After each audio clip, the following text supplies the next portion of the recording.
అని అన్న బెల్ట్ తీసుకొని కొట్టడానికి వచ్చింది.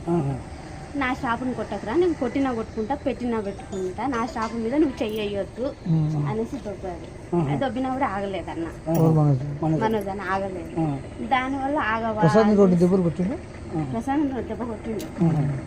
అన్న సార్ ఏంటంటే కొట్టొద్దు నా షాపు, నేను భయం పెట్టుకుంటా, కొట్టకురా అన్నాడు.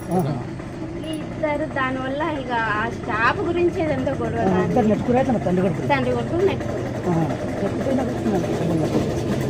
అసలు దెబ్బలు నాకు తెలిసి దెబ్బలు తగ్గలేదు, స్ట్రైట్ చేసుకున్నారు. దెబ్బలు తగినంత ఇది ఏం పాత ఉన్నాయి, అది ఇది ఒకటేసారి. తండ్రి కొడుకు అన్నదమ్ములకు మంచి బద్దలు ఉన్నాయి. మనం మౌనిక మేడం చేసుకోవడం ఇష్టం ఫస్ట్ నుండి వాళ్ళకి ఇష్టం లేదు. దానివల్ల కొంచెం వాళ్ళు ఫస్ట్ నుండి డిస్టర్బెన్స్ ఆ విషయం వల్ల. ఎవరికో బాబు ఉన్నాడు, ఆల్రెడీ బాబు ఉన్నాడు కాబట్టి వాళ్ళకి ఇష్టం లేదు. ఇంకా దానివల్ల దూరం అది జాబు వల్లనే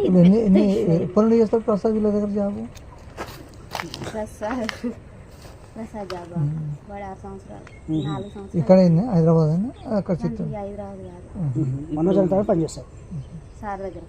ఇంట్లో ఎవరెవరు ఉన్నారు? మనోజ్ అన్నుండు, మౌనిక ముందు, అమ్ముండు, ముగ్గురు. సార్ లేడా? మార్నింగ్ మేడం వచ్చా, ప్రసన్న మేడం వచ్చింది కదా, మధ్యాహ్నం కనిపించింది. లక్ష్మీ మేడం అంటే ఏమన్నా సంజాయించిందా లేకపోతే చెప్తుంది ఇంకా